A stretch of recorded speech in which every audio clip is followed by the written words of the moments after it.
Добрый день.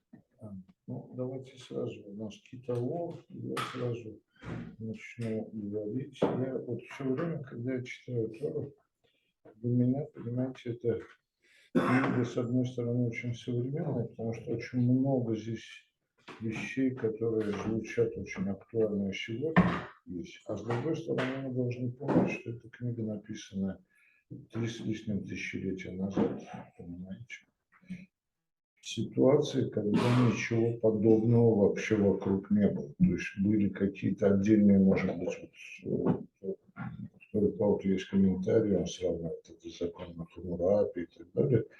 Но вот такой целостной картины мира, не картины, конечно, целостных таких установлений не было. И вот я здесь записываю, помечаю, вот 26 глава, 11 пасук. «И радуйся вместе с семейством Левита и пришельцам, которые в среде твоей, всему добру, которое дал Господь, Бог твой, тебе и дому твоему». А дальше, значит, через некоторое, пасуки 12-15, десятина,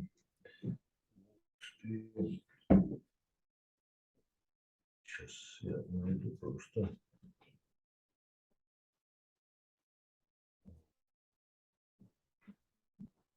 Вот оно. Нет, 12, да, вот год десятины, и отдашь ее, вот полностью отделишь десятину от урожая твоего, да, в третий год, год десятины, и отдашь ее семейству левита, пришельцу, сироте и вдове.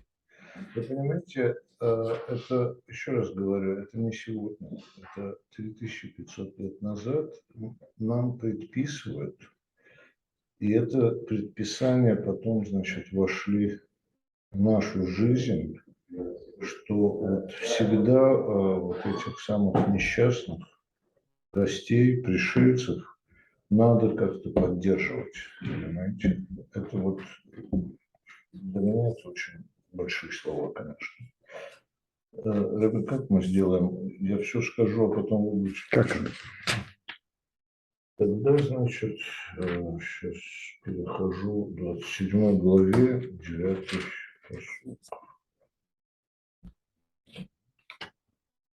Здесь много всего есть, это если я буду каждую вещь разбирать, а я писал и размышлял над этим. Если этому будем, это на 2 дня, так сказать. Поэтому я буду тут самые важные вещи говорить. 9 пасук, 27 глава. Сейчас, вот оно. Значит, сказал Моисей, левитские священники всему Израилю, говоря: внимание, слушай, Израиль, сегодня ты стал народом Господа, Бога твоего. Понимаете, ну и дальше там есть еще фраза драгоценность и так далее. Вот что я здесь хотел сказать. Понимаете, 40 лет народ ходил в пустыне, да? 40 лет народ после исхода из Египта, значит, народ, как бы сказать, привыкал, вбирал, впитывал, понимаете? И вот пришел момент. И вот сегодня говорится: народ, ты стал, значит, народом Господа. Хотя, как бы сказать, предназначение, значит, избранность, она была еще давно была сказана, а сегодня это вот во всеуслышание заявляется, это вот, значит, некоторая переломная точка развития, понимаете? Вот мы сейчас идем создавать государство, страну нашу. Вот. Теперь, значит, по наказаниям и благословениям, да, на самом деле вот здесь есть одна фраза в комментариях, что проклятий много, а я вот смотрел, читал, понимаете, проклятий, в общем-то, не так много. Дальше есть наказание, есть. Вот я бы здесь разделил бы благословение, проклятие и наказание. Вот наказания действительно много, там перечисляется огромное количество наказаний. А вот если мы просто проклятие прочтем, ну, что я могу сказать? Вы понимаете, сегодня мы живем с этим, в общем-то, нормально. Это наше, так сказать, установление, которое мы уже следуем предки и так далее, это уже много тысяч лет, а ведь это тогда это было, ну, опять же, впервые. Смотрите, значит, ну, это много, я еще раз говорю, я могу много здесь обсуждать, это вот 19-й посуд. Проклят нарушающий права пришельца, сироты и вдовы. Понимаете? Вот какая, так сказать, я вот все время подчеркиваю, в предыдущих главах было, что вот есть великое чувство, великая идея справедливости во всей Торе, понимаете? И вот еще раз подчеркивается и подчеркивается, понимаете? Вот. Ну, а наказание, я не буду сейчас о них говорить, хотя тоже можно было бы. Вот сегодня во время, значит, после чтения Тора упомянул об этом. О том, что, значит, ну, вот, я тоже не очень люблю это произносить, там, потомство свое есть, будешь, так сказать, это, конечно, ужасная вещь, но вот это вот наказание, понимаете, а проклятий вот их немного, и, в общем-то, вот они очень действительно четкие, выстраивающие идею справедливости. Можно, я говорю, я могу долго здесь это обсуждать, насколько. Вот. Теперь, значит, есть два комментария, которые я хочу еще раз, еще, так сказать, вторую производную сделать этих комментариев. Вот здесь комментарии к Пасукам 1.5, 29 главы говорится о том, что ну, там идет, в общем-то, история, так сказать, что сделал Бог в Египте, испытания, через которые, да. И вот комментаторы, там написано об этом, говорит, что Бог препятствовал человеческому восприятию, и это снимает ответственность человека. Знаете, я здесь вопрос поставил. А Рамбам, это вот я здесь это прочел, Рамбам говорит, что Бог первопричина свободного выбора. Вот здесь, мне кажется, значит, вот Всевышний провел нас через все это именно для того, чтобы это был свободный выбор. Мы должны были выбрать, ну, предки. Предки должны были выбрать, и сегодня мы на самом деле производим этот самый выбор, понимаете. И вот народ выбрал вот эту стезю, так сказать, понимаете, вот этот путь выбрал. И вот теперь тогда мы, есть этот текст, что мы драгоценное, значит, имущество, сказано, драгоценный народ Бога, да. Спасибо. Я сам еще раз говорю, очень долго могу говорить. Рав Леонид, что у тебя? Одна маленькая вещь, которую говорят сейчас скорее не наши классические комментаторы, а просто ученые-филологи, которые сопоставили недельную главу нынешнюю и гимн Лихадоди, который мы поем каждый шаббат. И даже высказали предположение, когда именно был написан. Год мы не знаем, а неделю, в которую был написан гимн Лихадоди, мы можем точно вычислить, потому что это третья неделя Элула. Просто если мы возьмем те хафтарот, так называемые хафтарот утешения, которые читаются между окончанием 9 ава и до Рош ха-Шана, 7 недель утешения, в них мы найдем последние, особенно недели, когда идет месяц Элул, то мы прямо найдем то, что использовано потом составителем гимна Лихадоди.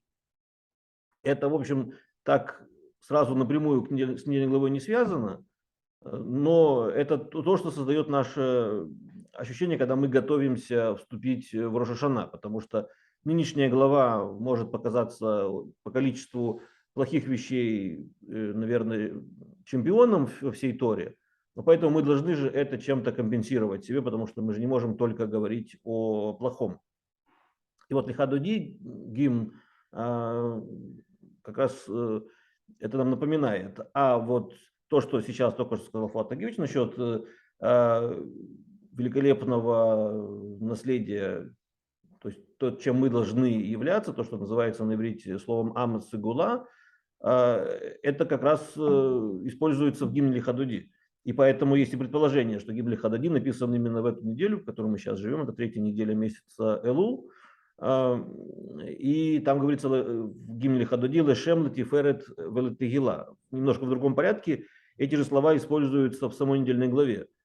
Что да, Шем – это имя, слава, репутация, Тиферет – великолепие, и Тегила – это прославление. То есть это мы для чего существуем в этом мире? Для того, чтобы прославлять Всевышнего.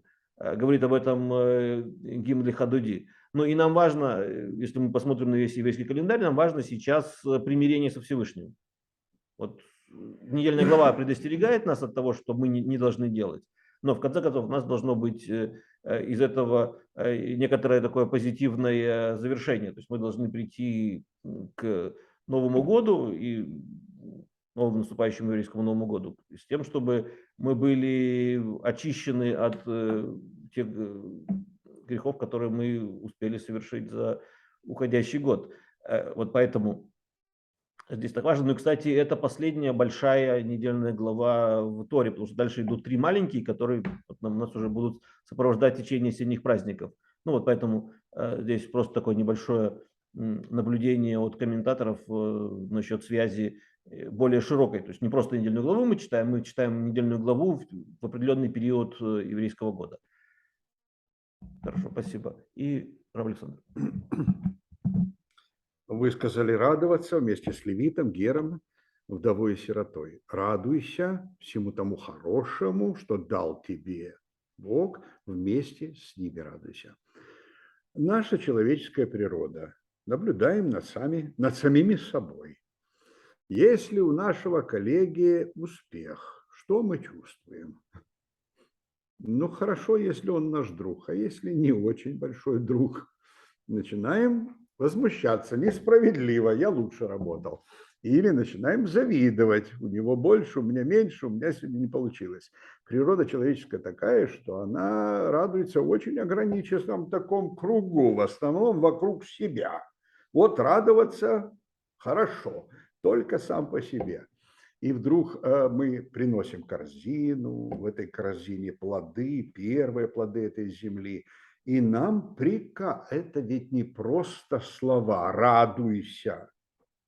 Это заповедь, это приказ «радуйся». А я не умею за другого радоваться.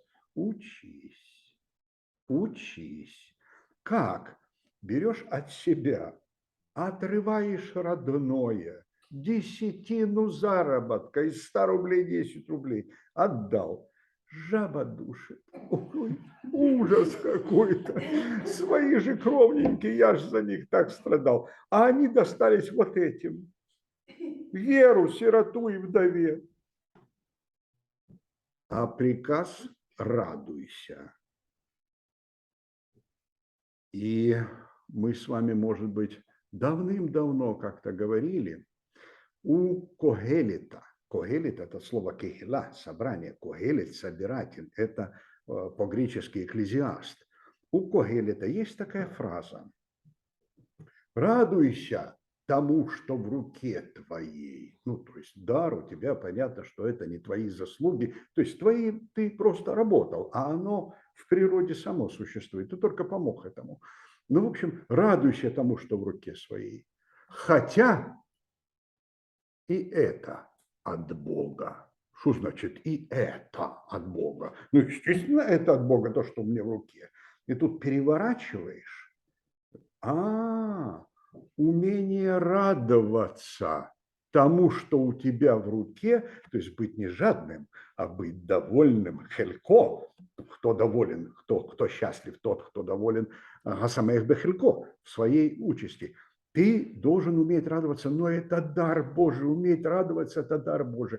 Нет такого дара. Потихонечку, потихонечку берешь, читаешь, радуйся вместе с этим, воспринимаешь как заповедь и говоришь: ну, через не могу, ну, попробуй.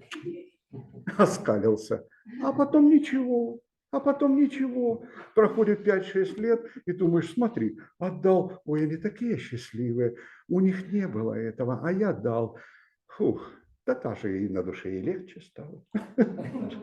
Умение радоваться может быть даром Радоваться за других имеется в виду, или вместе с другими, может быть даром, а может быть трудным воспитанием. И вот Флатеич задел эту тему «радуйся вместе с левитом», потому что это объединяет всех людей. Взаимная радость, общая радость объединяет людей. Очень красивое такое замечание. Спасибо.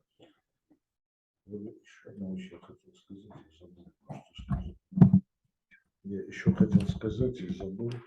Вот все эти заповеди, которые здесь, и все наказания, да, на самом деле они встречаются и раньше в других главах. На самом деле все это предписано, предназначено, чтобы сохранить целостность народа.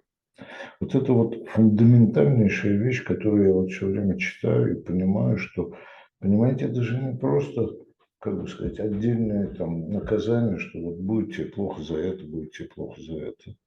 Плохо будет за то, что попытка была целостность народа нарушить, разрушить. Понимаете? Вот это фундаментальнейшая вещь, и здесь это все синтезировано ну, во всех вот этих последних главах, но эти как бы сказать, мысли, они есть, они проходят через всю Тору, понимаете? А вот здесь это все больше уже синтезировано в последних главах. Спасибо. Равлевит по единству. Да что ж ты не сказал, что это ради спасения еврейского народа? Ну, это у нас такая присказка, естественно, когда что-либо нужно делать, то если это ради еврейского народа, то, конечно, тогда отступают прочие соображения на второй план. Но даже иногда это может быть и очень просто касающееся спасения жизни человека. Тогда тоже это любая вещь отступает на второй план, потому что главная цель еврейского народа в глобальном смысле, вот если одной фразой выразить, это соблюдать заповеди. С другой стороны, если человек будет умирать ради соблюдения заповедей, ну, предположим, нет другой еды, кроме абсолютно некошерной, то нужно тогда, в соответствии с принципом пикуах нефеш, спасения жизни, съесть это некошерно, но если такой экстремальный случай происходит. Почему такое разрешение? Не нужно в этом случае героизм проявлять, потому что если наша цель соблюдать заповеди, а если мы ради одной заповеди уже умерли, можем умерли с голода, то дальше очень просто. А дальше кто будет заповеди соблюдать? Поэтому здесь очень просто смыкается идея вот, такого простого физического выживания с более глобальной вещью, связанной с соблюдением заповедей и с нашей главной целью существования в этом мире. Единство и сохранение – это ключевые слова нашей истории. Вот мы заточены, мы направлены на объединение. Как я часто повторяю, мы можем не любить друг друга. Мы расстаться не можем.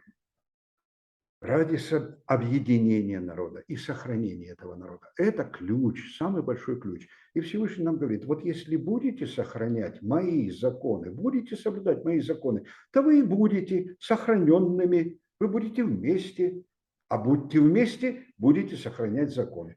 Это все взаимосвязано. Но одну строчечку, вы знаете, это как перлы, и которые очень осторожно наши мудрецы рассыпают. И вдруг одну строчку вычитываю в Талмуде, одну, вот такая маленькая. И очень она так вставлена, обрамлена, чтобы не очень-то ее и замечали. Но написано «заповеди для единения народа». Почему он ее спрятал, эту фразу? Потому что если вдруг человеку, не очень посвященному, вдруг эта фраза встретится, он скажет, так заповеди не так важно, это только чтобы объединить народ. Так я и так с ними, я по крови еврей, у меня все в порядке. И перестал. Вот чтобы этого не было, эта фраза спрятана внутри текста, но она правда, она не вся правда, но она правда. То, что мы с вами не можем есть определенные продукты, ограничивает круг нашего общения. Это не значит, нет, мы можем посидеть за столом с кем угодно, мы есть там особенно-то не будем, чаек попьем, поговорим, ради Бога, не напрягая того человека, с которым мы сидим, потому что, ну, что я его учить буду, ему это не надо. Вот. Поэтому это объединяет. Мезузочку, проходил мимо Мезузу, увидел, о, наши живут, и дальше пошел, и там, и там. Заповеди нас действительно объединяют. Это не самая большая часть, но очень важная. Просто соблюдение заповедей, а мы сегодня говорили об этом, что нас завлекают их исполнять, и ругают, и пугают, если не будем исполнять, а она выполняет функцию. То есть заповедь выполняет функцию. Ты, я, он вместе, раз, и получился единый народ. Вот другой отличается, монголы там сидят по-другому за столом. Вот я не монгол, я так не могу сидеть. А он ест то, что я не ем. Он не еврей, ну и так далее. То есть нас объединяет. Но проблема, не проблема, а задача единства раскрывается чуть раньше в этой главе, не через заповеди. Нет, конечно. Да, она все время, да. Конечно. Но в этой главе на нее обращают внимание очень многие комментаторы. Мы с вами произносим фразу «Арамио ведави», что в переводе, прямой перевод означает арамейцам-скитальцам был отец мой, Арамио ведави. Мы их очень хорошо знаем, потому что мы с вами читаем пасхальную Агаду. Садимся за пасхальный стол, накрыли киаву, все готовы, поднимаем бокал и говорим «Арамио ведави». Арамейцам, скитальцам был отец мой. Сошел он в Египет, жил там с немногими людьми и так далее, и так далее. Кто был на Седере, то знает всю ее до конца. И вывел он нас, и привел он нас, и вот я теперь даю плоды. Этого нет в пасхальной Агане, что я даю плоды. Но вот вся фраза приводится о всей истории. Краткая история исхода из Египта и входа в эту страну. И мне понравилось, по-моему, Рашбам обращает внимание. А что, как всегда, поиски ключевого слова? Какое ключевое слово? Рашбам обращает внимание. Арамейцам, скитальцам, все сразу, арамеец, не еврей, там, ну, он первый еврей, конечно, но он арамейцем был. Скитальцам это значит туда-сюда, вот то, что по-английски wandering. Дальше был, ладно, хорошо, отец и ключевое слово мой. А эту фразу, это говорит Рашбам, эту фразу должны были произносить все евреи, которые приходили в храм и приносили свою корзину. Ты сказал, отец мой. Я его знаю, этого отца. Потому что он отец мой. Вот братья. Мой. Это и есть символ еврейского народа. Если мы все от одного отца, то мы семья большая. И он говорит, вот что здесь самое главное. Отец мой. Как только ты сказал мой, вот в этот момент ты стал братом всем, кто сегодня пришел в храм, а сегодня это в синагогу. Мы сидим за пасхальным столом и произносим ту же самую фразу. Арамио ведави, моего отца. Мой отец. Ладненько, это вот по поводу единства, что вот есть такой яркий, потом это все работает на то, чтобы усилить. Очень многие говорят, что вот эта первая часть этой главы – это для объединения. То, что мы сегодня говорили, это ключевые слова – объединение, единение, сохранение еврейского народа. Ну, так, пока так. Из записей исходя, вы знаете, я не могу, вот у меня готового ответа нет, я не был готов к такой формулировке. Я как-то понимаю, вот на подсознании что-то там разделяю. Я имею в виду благословение. Мы часто говорили об этом. Что такое браха? Что такое благословение? Дай человеку деньги и посмотри, что получится. Если он их профукал, шлемазл. У него нет брахи. Над ним ангела красивого нет, который бы его подвел, подсказал. Он, в общем, вы понимаете, таких много. Дали человеку копеечку там или небольшую какую-то сумму. Он его как-то так аккуратненько то в инструменты вложил. Я не говорю там бизнесмен обязательно в инструменты вложил, в образование вложил. Сколько людей после школы идут работать? Я не против. И работа – дело хорошее. Конечно, нужно содержать семью здесь и сейчас. Но если ты вложишь 4-5 лет, ты потерпишь студентам бедненьким, какой угодно, что угодно изучай, но ты потерпел, ты вышел другим человеком. А я своему сыну рассказываю, он там пытался пойти куда-то, я не помню, что-то простое. Юноши очень часто хотят что-нибудь простое. Ну, простенькое что-то, раз, приступил, там, грузчиком в магазин, господи, твоя воля. Вот, и я говорю, Ромша, раскинь руки, обернись вокруг себя, обернулся. Я говорю, столько ты можешь заработать руками, все остальное головой. Вложи деньги, умный человек, достались от папы, вложи деньги в образование, выйди, а тот уже может зарабатывать больше. Тот уже знает, тот уже может, ну, понятно, что я буду разжевывать, вот, особенно. Но вот это браха. Это не значит, что он старенький. Это значит, что вот как-то интуитивно дошел до правильного решения. Браха. Дальше, то, что Фуатаи сегодня сказал, есть благословение и проклятие. Вот проклятие – это шлемазл. Проклятие – это шлемазл. Это человек, который и вправо, и влево, у нас тут плохо говорят об этом, арами овед, то есть скитающийся. Нет, Авраам нашел потом свой путь. Это он скитался, пока там был юношей, а потом он нашел свой путь, он уже с него никогда не сворачивал, и все мы, в общем-то, никуда не сворачиваем. Приходят ко мне, ну, я, вернее, к ним приехал, ребята, синагога, маленькая общинка, и говорят, вот, ребята, вот то, что вы говорите, это вот правильно, вот это красиво, так понятно.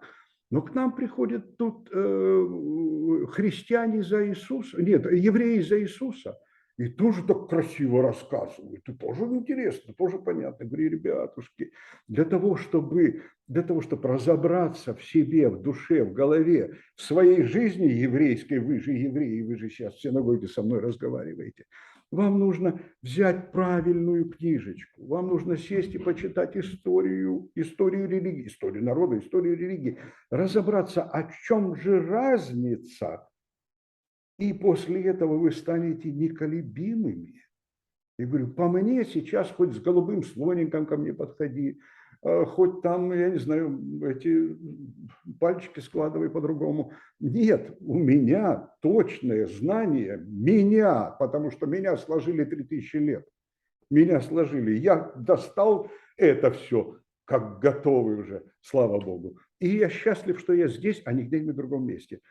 Точно так же, я имею в виду, проклятие – это постоянное метание между хорошо, и это хорошо, и это хорошо, и это хорошо. Да когда же ты определишься?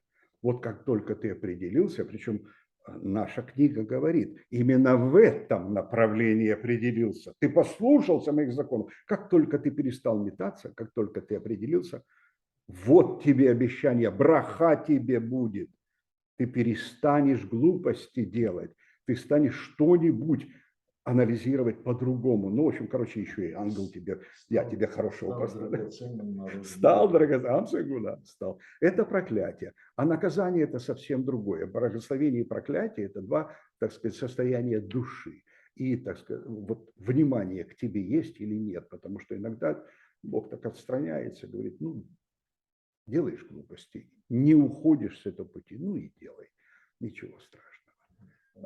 Кстати, Да. по поводу А наказание другое, да. проклятий, Да. даже не наказание, проклятие. Это кто делает там изваяния, кумиры и так далее. А в предыдущих проектах там, значит, вот пришел на новое место и можешь вот соблазниться вот этими новыми богами и так далее. Вот то же самое же на самом деле. Вот я вот до меня, я говорю, все эти установления, это вот сохранение и целостности народа, единства народа, понимаете, вот чтобы не было так, что вот пришли в новое место, 100 человек пошли, так сказать, там поклоняться, не знаю, голубым свинкам, так сказать, понимаете, а еще 200 лет. Ну, интересно, пошли чего кому-то другому, понимаете, и все. И вот это вот, а соответствующие наказания, так сказать, наказания вот вообще очень жестокие, так сказать. Мы должны попросить прощения у тех, кто исповедует Ганеша. Нет, конечно, зеленый. Голубенький. Вот, Хорошо. Там еще одна очень сложная тема, я не думаю, что мы сегодня сможем углубиться. Это когда вы видели, но мы должны обращать внимание на эти слова. Это 29.1, там написано, что вы видели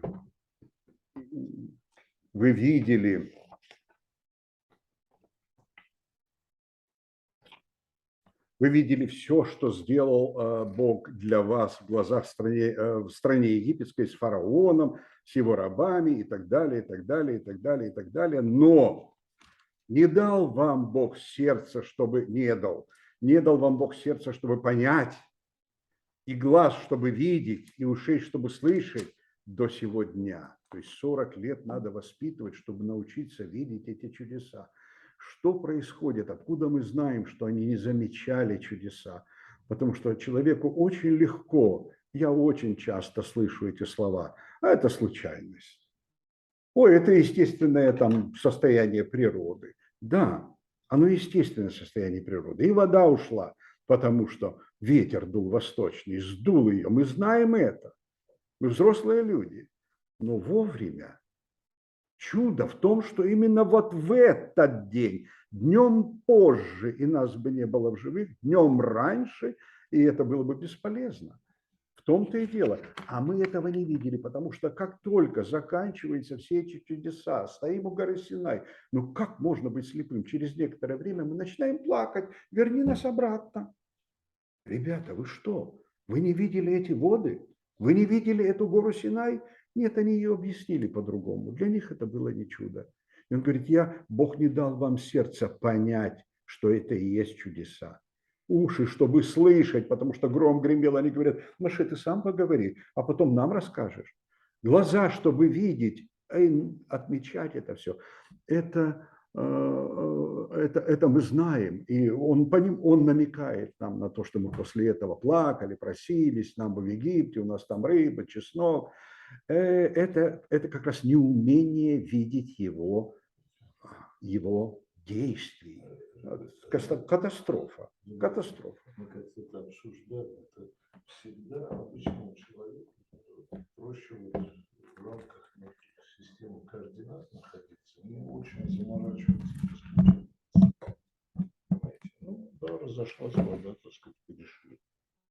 Да, там произошло кто-то, ну да, бывает, так сказать, понимаете, на самом деле вот это тоже сигнал к тому, что глубже надо искать, глубже надо понимать, сопоставлять, думать, сопоставлять, и вот тогда вот происходит вот проникновение и понимание.